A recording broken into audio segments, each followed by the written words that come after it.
Hey, favorite students, it's me, Mr. Mead, and I'm so sorry that I missed you all on Friday. I got very, very sick early Friday morning, and I just recently got out of bed and I'm feeling a little bit better.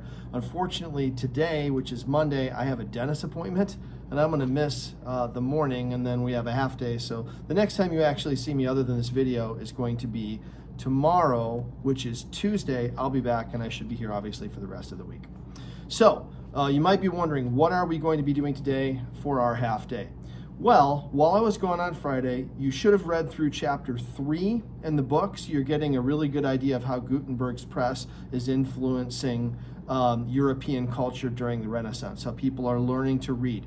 Books are becoming much more common. People who didn't have access to an education are learning to read and write, including the fictional character Jacques that we read about in chapter 2. Now, if you weren't here on Thursday when we read this story, you'll want to start by taking maybe 10 or 15 minutes and reading through the story of Jacques. It's a story about a young boy who's getting a job as an apprentice in a printer's shop, watching the press, making letters, making books, when he himself does not know how to read. Now, one of the other characters in this story, who is the typesetter, I believe his name was Henry. Yep. Henry promises to help teach Jacques how to read, which is a very great opportunity for this young boy.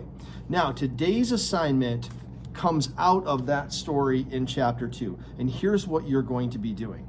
Okay, you are going to be creating your own personal letter, pretending that you are Jacques.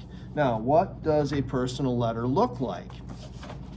You'll find one right here in lesson 2.6 of your activity book, which is on page 33. Now, in a personal letter, there are 5 things that we're going to be looking for, 5 things that you'll want to have, okay? So the first thing that you'll want to have is a heading, okay? That's up here. That's also known as your return address. It's where you're from. Obviously, Jacques is also in Paris, so if you wanted to make up your own street name, you can do that, Paris, France, and put a date. And this letter will obviously be written sometime after this, because the letter in the book was written before Jacques got his job, and you'll be writing a letter after he's been working there and has learned how to read and write himself. So the first thing you'll put in is the heading. The second thing is the greeting. Greeting is really easy. It's just dear, and then whoever you're sending the letter to. Now, if you're Jacques, who would you be sending a letter to? A friend, a relative, someone that you haven't met yet. I don't know. It could be even a stranger. But I would say probably a friend or a relative would be good options. So if you're Jacques, maybe you're writing a letter to your mom, telling her that things are working okay and that you're really enjoying your new job and that you've learned how to read and write.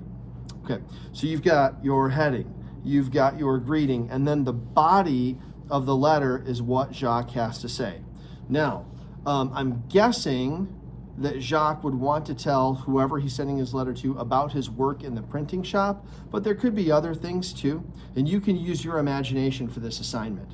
So feel free, if you want Jacques to talk about the dinner he had last night in Paris, or how exciting the city is. Paris is a city that's got beautiful rivers and bridges, lots of things going on in Paris that you could write about. But if you're stuck, if you don't have your own creative idea, maybe just talk about how excited Jacques is to be learning how to read and write, and excited about the work that he's doing in the printing shop. You should have at least 2 or 3 paragraphs in this section. I would say 3 would be a good minimum for the body. And then below that, you're going to have a closing, which is where you say, this letter says your cousin. It could say sincerely. It could say your son. And then the signature, you would sign it as Jacques, because you're pretending like you are Jacques. If you want to, you can put what's called a postscript at the bottom. PS is something that you forgot to put in the body but want to put underneath later. And that's a Latin term that sometimes people use those in friendly letters. And you will have about 45 minutes to write this by the time that you're done watching the video. But let's review one more time. What are the 5 things we're looking for? Okay, first of all, we are looking for the heading. which is your return address. We're looking for the greeting, which is where you greet the person you're sending the letter to. Then we're looking for the body, which is where most of your writing takes place. You're looking for a closing, and then finally a signature. A postscript is optional. I'll be looking forward to reading your letter when I get back, and you'll be doing this in Google Classrooms. You should actually be looking at this video in Google Classrooms right now. So I hope you have fun with this assignment. It's a great assignment, and we'll maybe have some time to share these letters with each other when I get back on Tuesday. Hope you have a great day with the sub, and I'll be looking forward to seeing you soon. Bye-bye.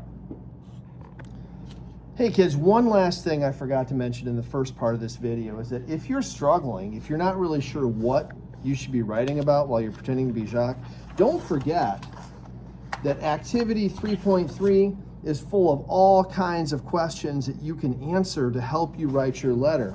Like, for example, as working in the printing shop giving you ideas about what would you like to do in the future? What kinds of future dreams might Jacques have?